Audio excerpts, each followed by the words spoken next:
Chapter 9. The Sour Apples. Props to cause a sugar rush for pitching the story. As the 12-year-old Dusk and his friends returned home from school, they found themselves splitting up. Dazzle had to have Birdie showcasing her designs for Fashion Critic. Barbara had a one-pony comedy show to practice for. Hansel was looking after her little sisters, and Thunder and Rainbow were due to practice flight maneuvers with their parents. They left Ducks and Crab. "So, how things in the farm, Crab?" Ducks asked. "Not good," Crab sighed. "What's up?" Ducks inquired. "My mom and Uncle Mac had a disagreement," Crab explained. "What about?" Ducks asked. "It's kind of about Cousin Apple Polisher," Crab told him. Apple Polisher was the son of Big Macintosh and Shirley. A studious young coat, he was in the same class as the others, but he was so quiet they barely noticed he was there. "What happened?" "What happened?" Duck pressed on. "Ab had a little tumble, sprained a hoof," Crab explained. So Uncle Macintosh stayed home to look after him. He couldn't help Mom pull at the apple harvest. Thing is, Mom ain't too happy about Uncle Mac blowing her off over a little scratch like that. Her words, not mine. Durst reflected on Apple Polisher's physical state. He had definitely not inherited his father's brawny physique. In fact, he was quite scrawny for his age. From what Crab had told him over the years, it seemed Big Macintosh was a tad overprotective of his son because of this. It made perfect sense for him to want to look after his son after any injury, no matter the size. "And what do you think?" he asked. "I really can't blame Uncle Mac," Crab admitted. "He was just doing his brotherly duty. But I don't see it that way, though. She's acting like Uncle Mac betrayed her, or something. Uncle Mac didn't take too kindly to that. He saw it as meaning Mom thought Apple was more important than her nephew. So now neither one's talking to the other." "That's right, buddy," Dust said sympathetically. "How's App anyway?" "He's fine," Crab answered. "His ankle hurt up a couple of days ago." "Speak out the window," Dust noted. Apple Polisher was walking up the street towards them. He had a bright red coat, a pale purple mane, and wore thick, round glasses of green eyes. His cueing mark was of a gleaming apple. "Hey guys," he said in a slightly nasally tone of voice. "How's it going?" "Okay," Duck nodded. "Crab told me about your little accident. I'm surprised your dad let you out by yourself so soon." "He hasn't," Duck decided. "He's back at Suki Corner, buying some cupcakes for us." Yup. Big Macintosh announced his arrival. He extracted the cupcakes from inside a bag and gave one to his son. "Thanks, Dad," Polisher smiled. "Howdy, Uncle Mac," Crab said intensely. "Howdy, Crab," Big Mac nodded curtly. Clearly, he didn't hold Crab in contempt for his mother's selections. "Crab Apple," Applejack's voice rang out as he marched down the street. "Why in darnation is taking us so long? Gotta have us to..." "Oh," she noticed Big Brother. "Big Mac?" "AJ," Macintosh retorted, making the nickname seem more like an insult. For a moment, the two stood perfectly still, staring down daggers at each other while they cultivated apprehensively.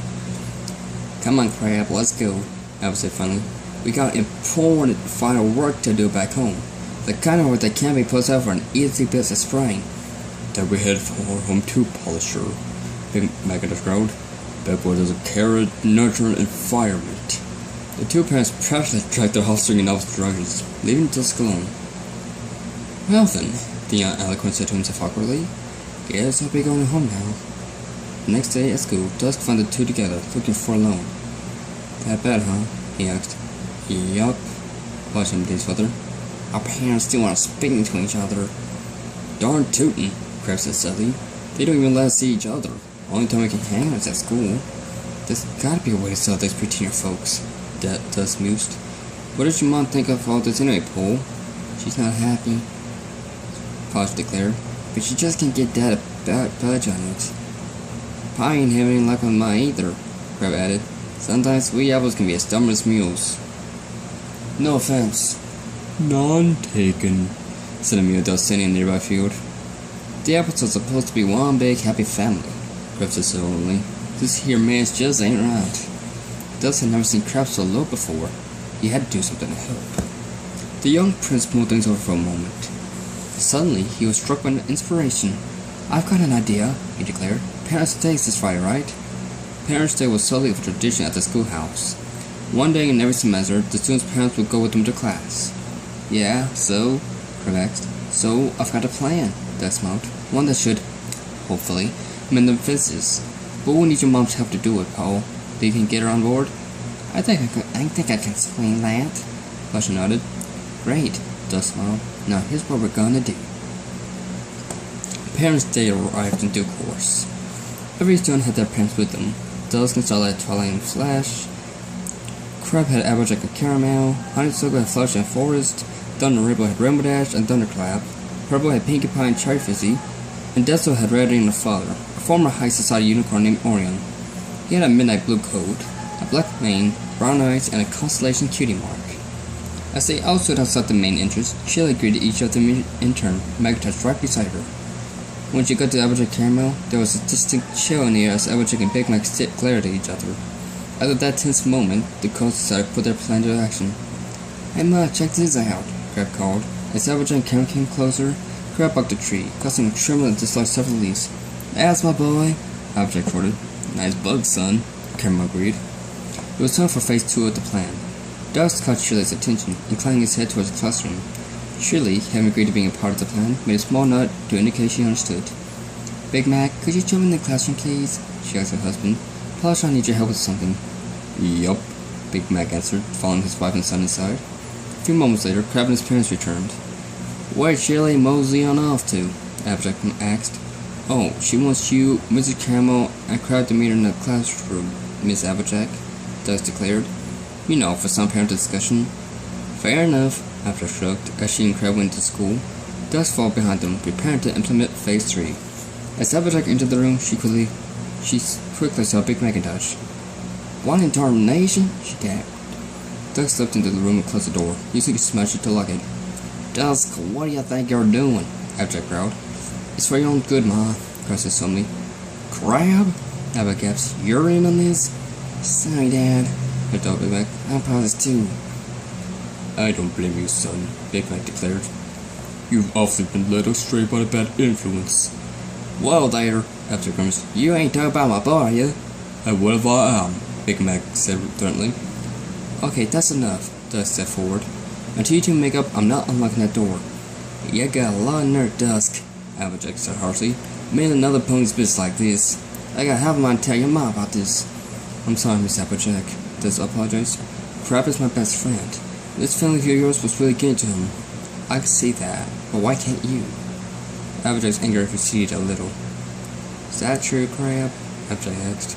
Yeah, Crab nodded. I love you, Ma. But I also love Uncle Mac and Cousin Paul. See you and Uncle Mac at each other's throat like that just don't sit well with me. Me either, Polisher added. In fact, I think it's just plain awful. Applejack and Mac touched over each other, a hint of regret in their faces. I may not be an apple, but I know what family's about, Dust declared. Family looks out for each other. They accept each other's faults. They may disagree sometimes, but they always patch things up. It's like I've been saying back, Chili chimed in. You two need to bury the hatchet. Come on, love core, Caramel pleaded Applejack. For the kid's sake. Applejack looked at Big Mac. Big Mac looked at Applejack. You know, alright, Applejack declared. Yup, Big Mac nodded. I'm sorry I put up the harvest. I'm sorry too, Applejack sighed. Your boy was hurt and you had to look after him. I'd have realized that if I weren't so busy thinking about apples. I forgive you, baby sis, Big Mac hugged her. Same here, big bro, Applejack beamed. The other ponies looked on in joy at their reconciliation. Way to go, Dusk, Crab smiled.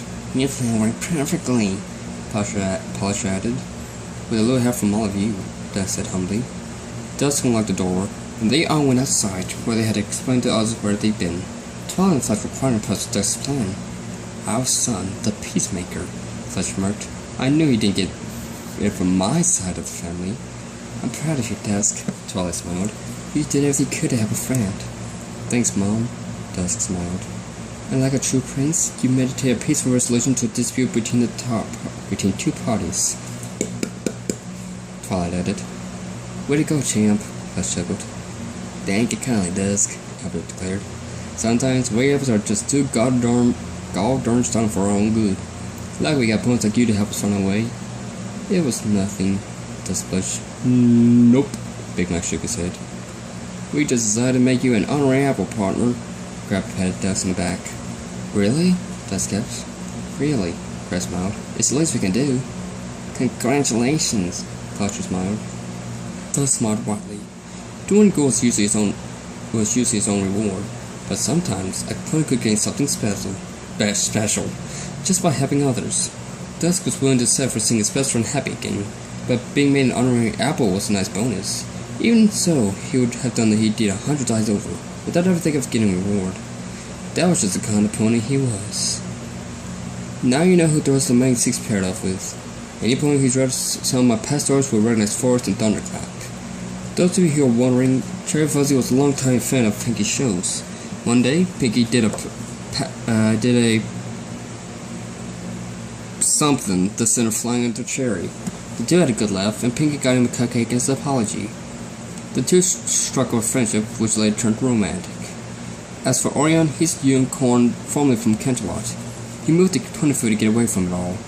He went to Castle Boutique to have his suit fixed. The moment he and Mary saw each other, it was love, but neither had the guts to spit it out. Orion kept fixing Rarity, and vice versa, until one day they both must confess at the same time, and the rest is history. Orion will be featuring in next chapter, so you get to know him a little better.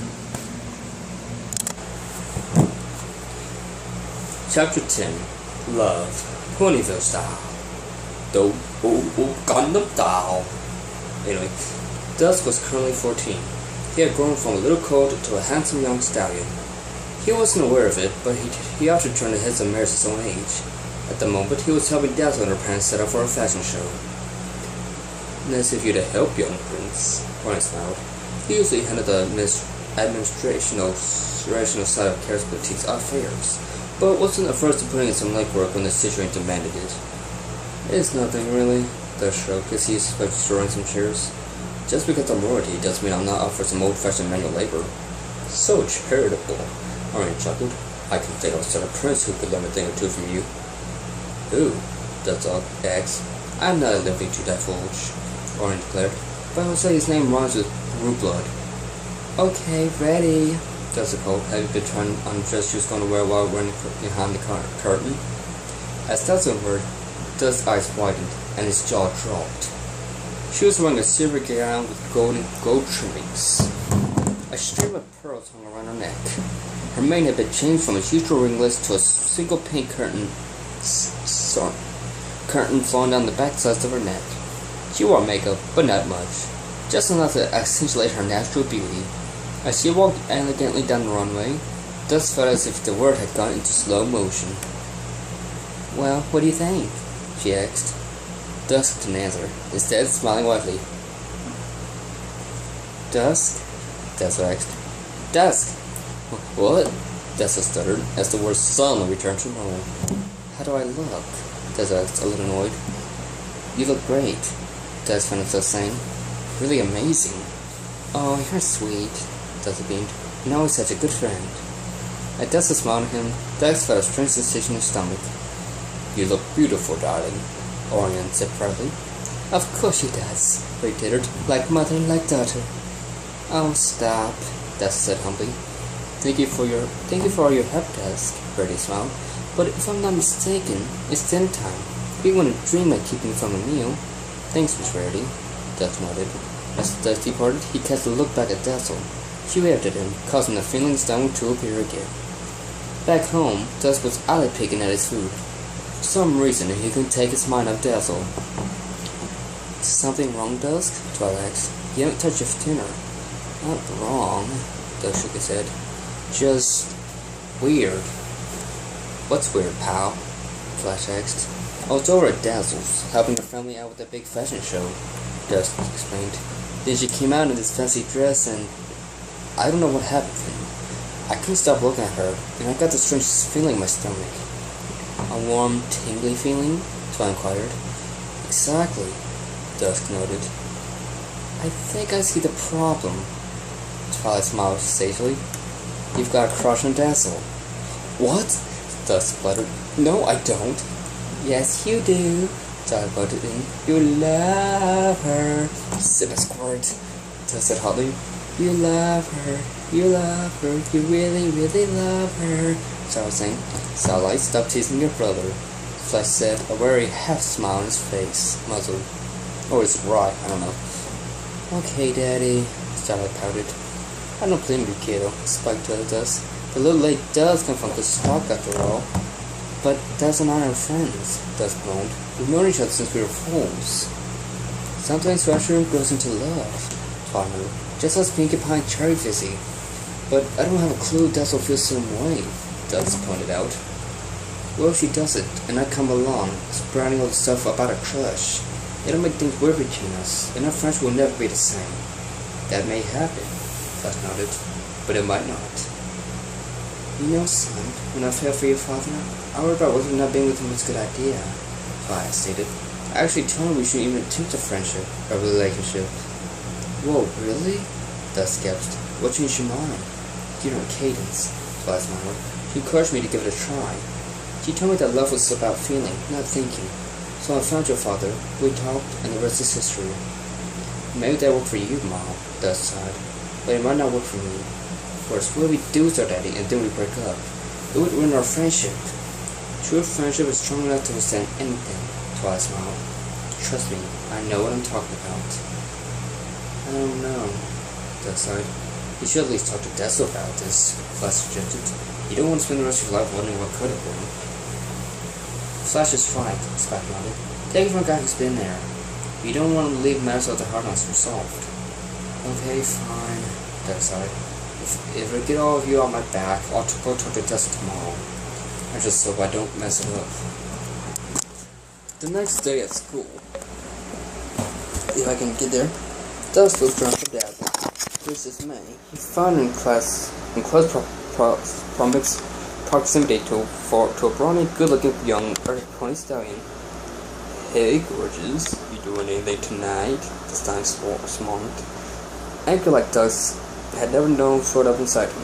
He stepped forward, intending to give the stallion a piece of his mind. Actually, yes, I am, Daz declared. So sorry. Fair enough, Sam shrugged. Till next time, hot stuff. Daz's anger abated, but he still glared at the stallion's retreating form. At that point, Dazzle noticed. Good morning, Daz, she smiled. Morning, Daz smiled nervously. I hope that guy wasn't giving you trouble. Nothing flew if you couldn't cure. Dazzle smirked. As if I've having to deal with the pompous muzzlehead like him. Even without the dress and makeup, Dazzle looked more beautiful than Dust recalled her ever being. He found himself thinking that her eyes looked like perfect sapphires. So, how was the fashion show? He asked tentatively. Fantastic, Dazzle smiled. Mom got a lot of new clients afterwards. That's great, Dust nodded. He said to just go for it. So, I was wondering, you want to go and get a smoothie after school? Oh, you mean with the others? Dust asked. No, Doug said, his stomach reaching critical levels. It's over 9,000! What? I mean, just you and me. The two of us. Alone. Why, that's good. That's my capriciously. Are you asking me on a date? I know, it's a stupid idea. Doug sighed. Forget I said any. That's a president who gives us lips. Sounds like him. I didn't say no, she chuckled. So, you go with me? That smiled. Of course, that smiled. What I have to do is drop something off at home first. Pick me up? Okay. Oh, yeah. Goes, okay, Doug said a little louder than he intended to. Dust loved the Doug's enthusiasm. It sounded to the young prince like a set of musical notes. After school, Doug dropped off his books at home and dashed over to Carol's boutique. His family looked on as he speeded off. I think I can guess how things went down today, Flash commented, showing a knowing smile with Twilight. And Doug's arrival at the boutique, there was only who answered the door. Ah, young prince, he smiled. To what do we owe the pleasure? I'm here to pick up Dazzle, Doug explained. We're going for a smoothie. Just the two of you? Owen said shrewdly. Yeah, Doug admitted, not unlike a date? Owen prompted. You could say that, Doug spoke. A short gasp emitted from nearby. I'll follow by ready dancing toward Did I hear you correctly? She's going, this stuff's going to do with my little girl. It's not that big of a deal, Mother. Does decide she can't answer a cashmere scarf on her neck. You're right, Ray agreed. It's a tremendously huge deal. Dazzle rolled her eyes. Dusk, a word, please. Corny pulled Dusk off to the corner. I probably don't even need to tell you this, given your impeccable moral character, but I will anyway. You must treat my daughter the way she deserves.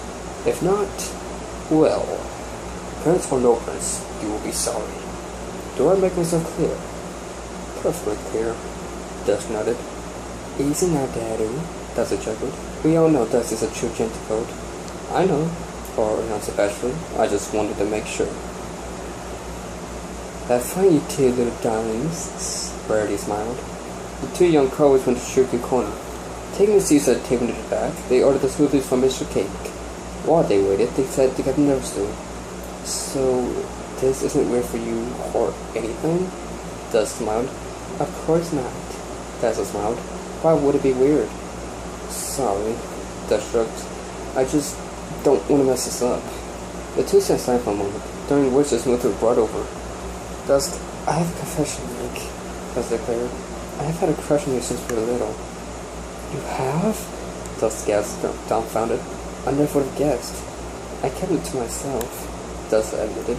I don't want to risk damaging our friendship. That's what I thought too, Dusk declared.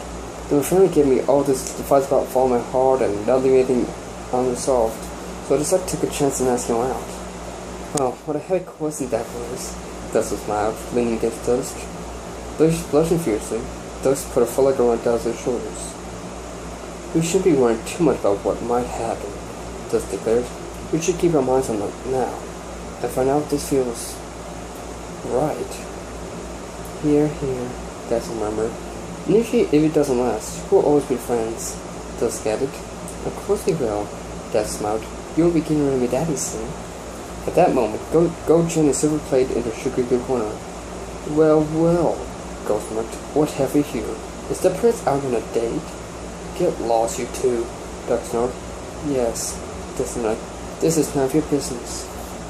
Why, her exactly, Silver nodded. Why about the commoner when you could date a more refined, influential man like me? That's none of your... Duck started to retort, then stopped. Wait, you want me to date you? No, Silver blushed fiercely. Why would I want to date a loser like you? Even a cute one. I mean, later, loser. Silver dashed out the door. Hey, wait up, sis. Go called as he followed after her. Well, that was weird, Dusk said awkwardly. Yes, it was, Dusk agreed. And it's about to get weirder. Dusk's friends entered the corner. Oh no, Dusk groaned. Hey, Dusk, grabbed Deus. What do you tell us you're going for smoothies? Perplexed. We would come with. I don't think they wanted us to. And Suckle said sagely. Wait, are you guys... Then asked. Kinda. Dusk shrugged. No way! Dusk and Dazzle! You two smooshed yet? Rainbow started making kissing noises, while Thunder and Purple chuckled lightly to cover the punishment. Come on, guys, Honeysuckle frowned. Leave them alone. Hunt's right, Crab agreed. It ain't our business if those two are date or not. There's a bag of prayer, Honeysuckle smiled. No problem, Crab smiled back. It may have been triggered light, but Dusk's sworn crest's face had turned a deeper red than usual. Let's get something to go and leave them to it, Honeysuckle suggested. Sure, Thunder reluctantly agreed.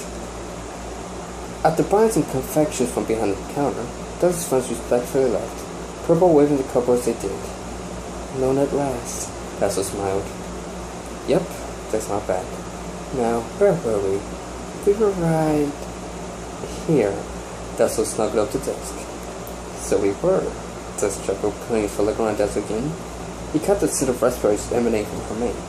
Dusk can imagine a more intoxicating aroma. The young lovers sat together for some time.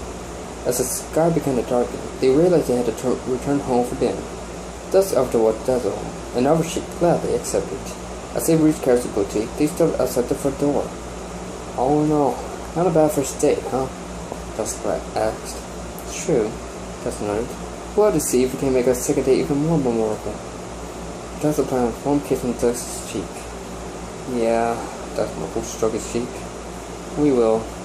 Good night, Tess said harshly, flirting her eyelashes. Night, Gus mumbled. Once Dustin went inside, Dusk headed for home, possessing a springy step like never before. Not even the nods of his friends and family would no doubt relentlessly greer him for the details. Much of his particular mood. He had reached for another milestone in the young stallion's life, his first manhood. He was glad he had taken that chance, and had discovered Dexter shared his feelings. He couldn't be sure if the relationship would last forever, but he was definitely going to enjoy every moment of the present.